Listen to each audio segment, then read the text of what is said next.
Hi everyone. Today we're going to talk about Chapter 2, the economic environment.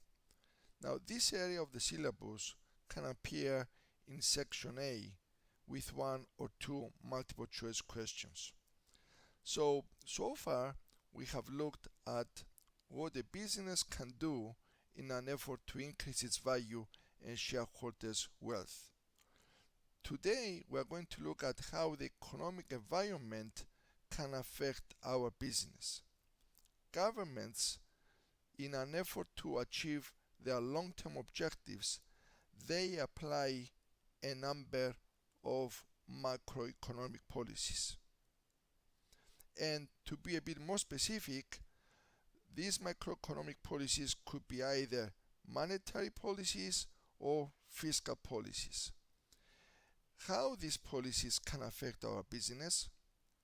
In addition, we are going to look at inflation, how inflation can affect our business decisions. And finally, we are going to say a few words about government intervention. In which cases governments intervene in the free market. So let's look at these areas a bit more specific.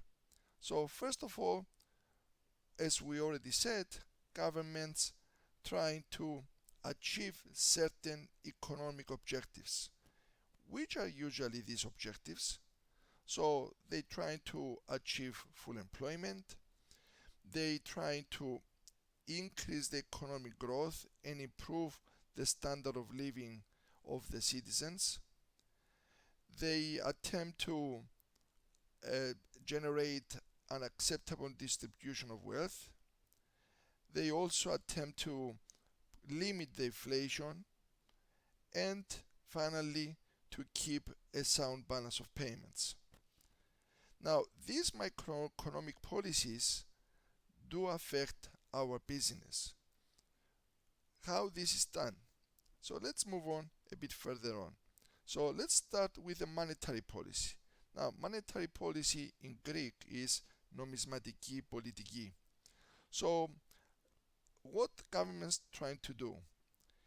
They try either to control the amount of money circulation, or they attempt to reduce demand for money through the increase of interest rates. These actions taken by the government could affect our business. How this can be done? So let's look at it a bit more carefully. Impact of changes in monetary policies on business decision making. So if for example the government wants to restrict the supply of money, it can impose credit restrictions to the banking system. These credit restrictions will result to less finance will be provided to companies, and of course this will have an impact on the availability of finance to businesses. In addition, restriction of the availability of money could create the increase of interest rates. So increase of the interest rates, it will increase the cost of finance to our business, which means that fewer investment projects will be worthwhile to undertake if the interest rates and of course the cost of finance will go up.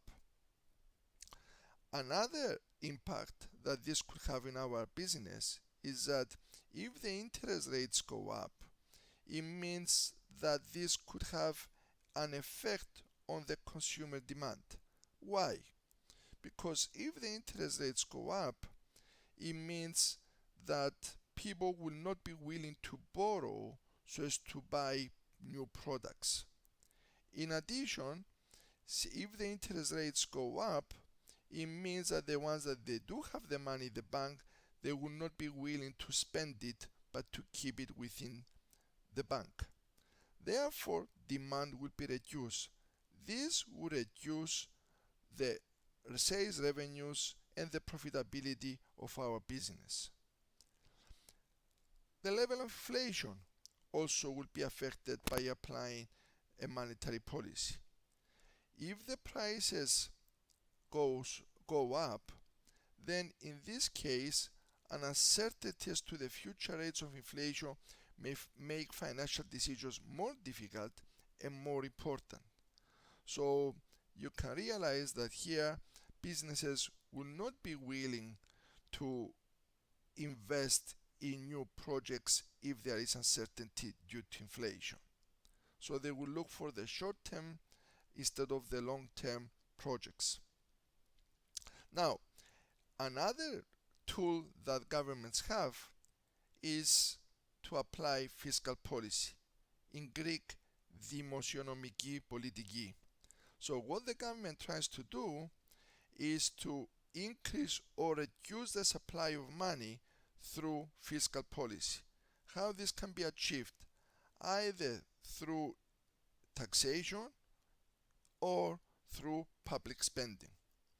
So if, for example, the economy is in a recession, then what the government can do in an effort to increase the economic activity and the investments, the government can start spending more money in the market by undertaking more projects.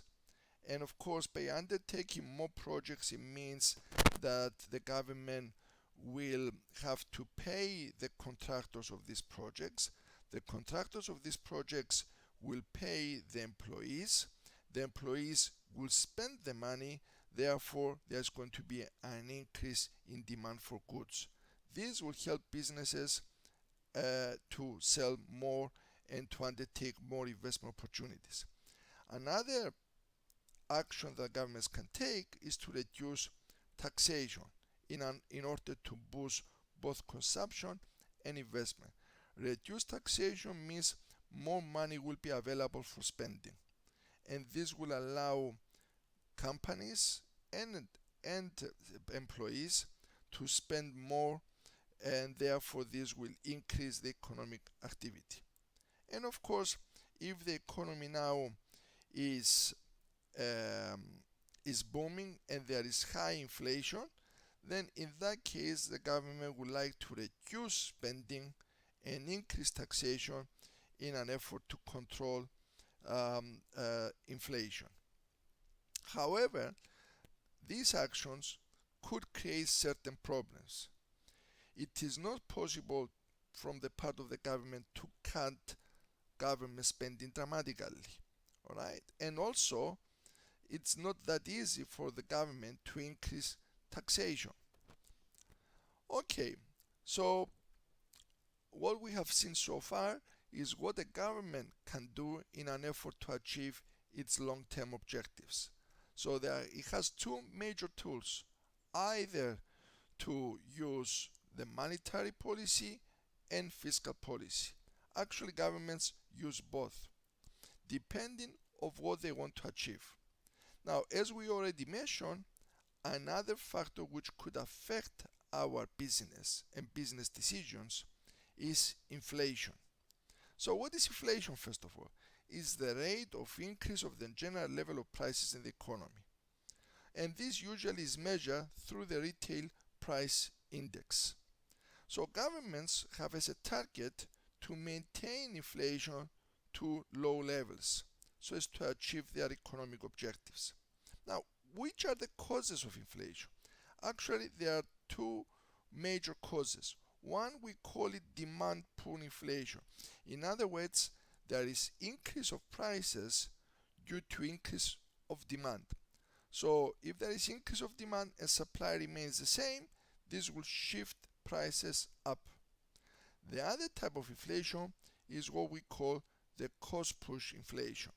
In this case, prices go up because the cost of raw materials increase, and of course this force businesses to increase their prices so as to pass this cost to the customers. So what are the consequences of inflation for companies? So inflation impacts upon companies in many ways. So let's look at some of those. First of all, if there is high inflation, entrepreneurial activity is reduced. Why? As we already mentioned, one reason is because inflation is hard to estimate. which means that it's more difficult for the business to predict the future benefits by undertaking new ventures. And another reason is that due to inflation, interest rates will be higher, and this will make borrowing more expensive. Therefore, the cost of finance of the business will go up.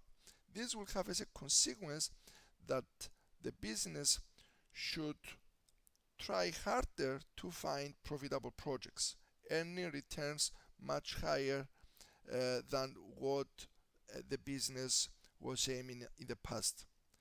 Another problem which inflation creates is that the international competitiveness of our business suffers, since foreign competitors could sell their products in the local market at lower prices, and this could affect the long-term viability of our business. We already mentioned that uncertainty will increase, and therefore new investment will be reduced. And of course, as we already said, higher interest rates reduce the number of profitable opportunities and therefore the level of investment. So therefore, inflation, it's another factor which will definitely affect our business decisions. Now, as we already again mentioned, there are cases where governments in the free world intervene in the economy. So why do governments intervene in the operation of the free market? Now, they intervene for a number of reasons. One is where monopolies, mergers, or restrictive practices operate against the public interest. So in an effort from the part of the government to protect public interest, they intervene to protect consumers. Where the industry is of key national importance, so in that case again government intervenes. So here I could give you the example of the defense industry in US. Although these companies are belong to shareholders, the US government intervenes in respect of where these weapons or these aircrafts would be sold in an effort to protect the national interest. Okay? And of course there are a number of other reasons why governments intervene, which are listed in my notes.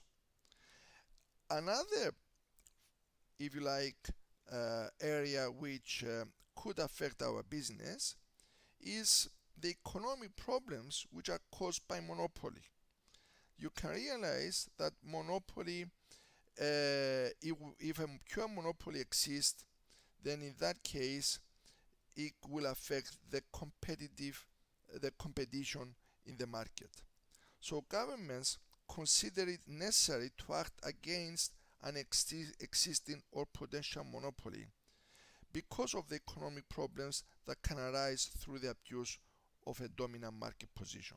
So governments, they don't want monopolies, so they want to reduce monopolies, and that's why if there is a merger between two organizations, this merger has to be approved by the government before it goes ahead, because if this merger will generate a monopoly, this will act against the public interest. So again here the government will intervene.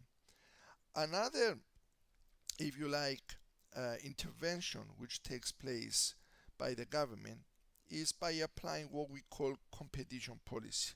So governments develop competition policies in order to increase the efficiency of the economy by stimulating competition. So as we said earlier, governments want to increase competition, and therefore they want to encourage, governments want to increase competition, and therefore they want to encourage more companies to participate in a specific industry.